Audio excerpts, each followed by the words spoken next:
Frères et sœurs, défaite du Barça 2 buts à 1 au Camp Nou, devant 86 000 spectateurs, devant Ronaldinho, devant Deco qui était là, Ronny, Deco, Laporta, qui ont vu ce match-là triste, triste parce que il y a eu 2-1, mais l'écart entre les deux équipes était, je pense, plus grand que ça. Je ne sais pas si vous avez vu la statistique avant le match. Koeman, s'il perdait aujourd'hui, il allait être le premier coach depuis 1936, entre deux guerres, à perdre 3 classicos d'affilée. Ses 3 premiers classicos d'affilée, et évidemment, record battu pour Koeman. Et dans le même temps, Ancelotti, qui avait joué 4 fois donc au Camp Nou, n'avait jamais gagné au Camp Nou. Et évidemment, grâce à Koeman, c'est chose faite. Une défaite logique du Barça, honnêtement, méritée, même si elle se joue à des petits détails. Mais bon, quand tu additionnes les détails, quand tu additionnes tout ensemble, comme dit Riles, les détails, ça fait un gros tout. Ça fait un gros tout et du coup, on a vu ce soir que l'écart, même s'il y a 2-1, l'écart entre les deux équipes était plus grand que ce que le score ne montre parce que le Real n'a pas forcé. Le Real n'a pas forcé. Ils ont vraiment respecté un plan tactique tout simple, que le Barça n'a même pas été capable, le Barça et Koeman n'ont pas été capables de contrer, d'arrêter, de stopper. Un plan tactique tout simple. Ça veut dire, voilà, un bloc bas, mais relativement bas. C'est pas qu'ils n'ont pas souffert défensivement, mais dès qu'ils récupéraient le ballon, ils lançaient vite sur les ailes, sur les flèches. Rodrigo et Vinicius, les 2 flèches du Real, grâce à Modric, grâce à Kroos, qui se sont régalés. Les deux, Modric, Kroos, se sont régalés à la relance et dans les passes longues. Pareil pour Vinicius et Rodrigo, qui se sont régalés. Ils se sont fait un festin, toute la ligne, leurs 2 lignes respectives, tout le match. Et Mingueza qui a souffert, le pauvre. Honnêtement, l'écart, même s'il y a 1-0 à la mi-temps et que le Real marque très tard ensuite à la 90e minute, je crois, pour le 2-0, je pense que l'écart entre les deux équipes était plus grand que le score le montre parce que, voilà, on voit que nous, on est une équipe qui est naïve. On a vu des joueurs qui n'ont pas été bons, très peu de bons joueurs, très peu de joueurs ont été au niveau côté Barça. Honnêtement, à part Ter Stegen qui fait un match respectable, mais qui prend 2 buts malheureusement, à part Piqué qui a été relativement bon et Busquets qui a été très très bon, honnêtement, je trouve que l'équipe n'a pas été bonne du tout. Voilà. En face, le Real s'est régalé du début à la fin du match. On a eu des contres tout le match. Ils se sont régalés des passes longues et tout. Et Koeman n'a pas été capable de trouver une solution face à ça.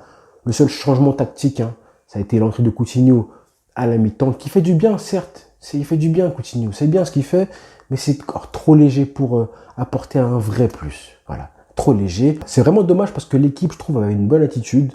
On sent qu'en début de match, l'équipe pose son jeu, un petit peu trop de patience, de pudeur, manque de prise de risque. Par contre, ça c'est vrai.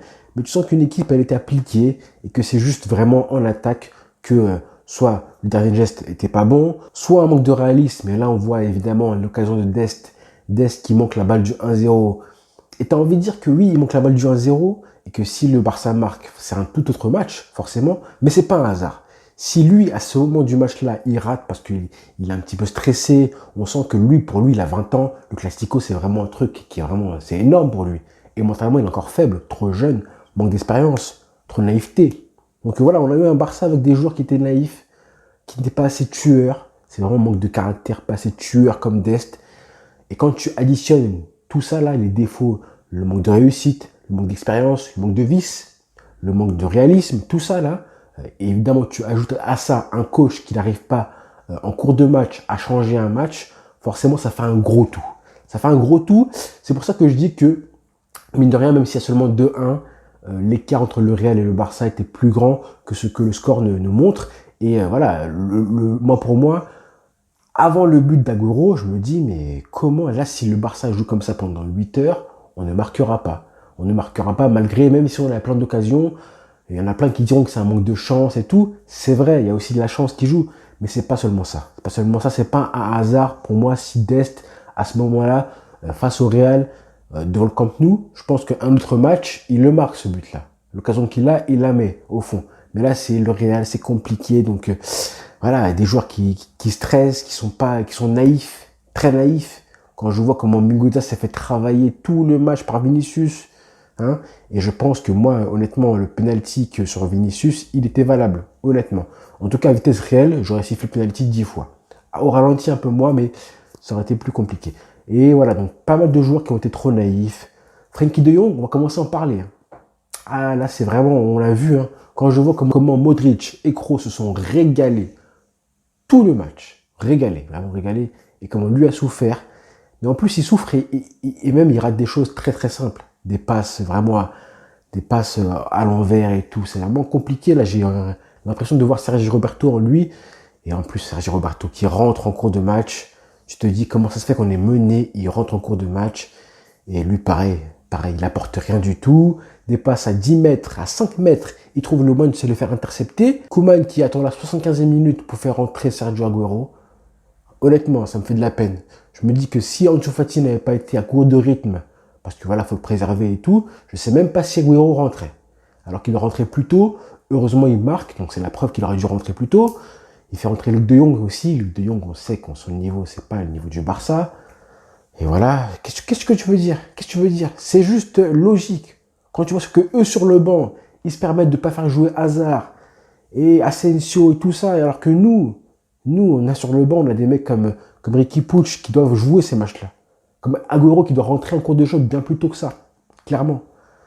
Donc c'est logique, c'est vraiment logique. Si on m'avait dit, moi, il y a 1 an ou 2 ans qu'un mec comme Vinicius ferait autant l'amour au Barça, hein, et qu'il laisserait sur le banc un mec comme Eden Hazard, honnêtement, j'aurais pas cru. Et le match a montré que Carlo Ancelotti avait raison de faire ce choix-là. Il a eu raison de faire ce choix-là, de faire jouer du coup Vinicius, qui a fait un très gros match. Félicitations à lui, il faut le dire, il a été très très bon. Et je sais qu'il y aura plein de personnes qui diront, Charette, t'es sévère et tout, mais honnêtement, les frères, hein, là, le Real n'a même pas forcé ce soir. Ils n'ont pas forcé. Ils ont juste géré, ils n'ont pas souffert défensivement, ils ont défendu en bloc et tout. Certes, on a eu des occasions, heureusement, mais voilà, ils n'ont pas vraiment souffert. Donc, dites-moi dans les commentaires si vous pensez que j'abuse, mais je trouve que le score est un peu flatteur, largement. Je pense que 2-0, ça aurait été un score normal et mérité. Mais le Real a tellement peu forcé, que juste à la fin, ils ont essayé de forcer la décision. Ce qu'ils ont fait, faire le break pour éviter qu'on les égalise. À 2-0, ça aurait été logique, un score logique. Là, Agüero marque, heureusement. Voilà, c'est bien beau, mais c'est pas suffisant.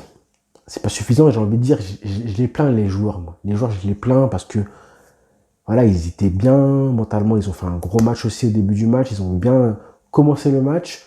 Le Real a trop géré. On n'a pas su être tueur pour du coup se donner de la confiance. Parce que si tu marques un 0, si tu mènes un 0, je pense que le match est différent parce que tu prends confiance.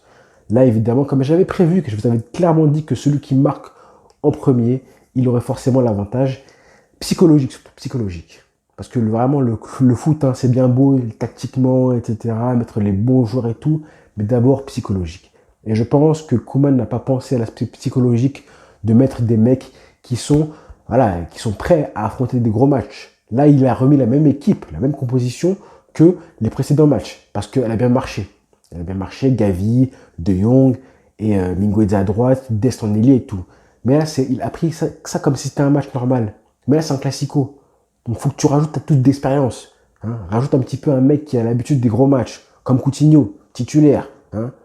Là, ça s'arrêtait plus logique. Il faut des joueurs qui apportent un petit peu voilà, l'expérience, le vice. Tout ça pour un classico, ça manque. Ça manquait aujourd'hui.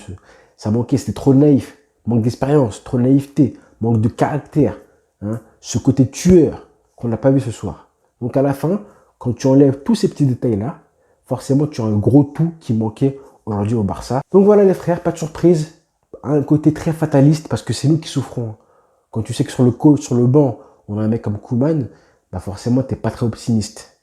Quand tu vois les joueurs qu'on a sur le terrain, tu te dis attention, peut-être que ça va marcher, mais c'est compliqué. Donc tout ça en même temps, ça fait ça. Donc nous, on souffre. Hein. Les joueurs, ils souffrent aussi. Mais Koeman, il est là et tranquille. Hein. Donc vraiment, on attend vraiment des décisions claires et nettes là, parce que vraiment, je voulais pas que le Barça perde 5-0 pour que Koeman soit viré. Non, on voulait pas ça. On voulait pas ça. Mais bon, là, Laporta, il avait dit que perdre aurait des conséquences. On veut les voir. Pas seulement des vidéos sur Twitter et tout. Hein. T'es pas youtubeur, hein. T'es président du club. Donc fais des vidéos, arrête tes vidéos plutôt et prends des vraies décisions. Donc voilà les frères, défaite logique. Bravo à Vinicius. Hein. Et puis voilà, bon, on continue pour la Liga. On se bat. Et voilà. On s'abonne les frères aussi. Allez, bonne soirée, je suis dépité. Ciao.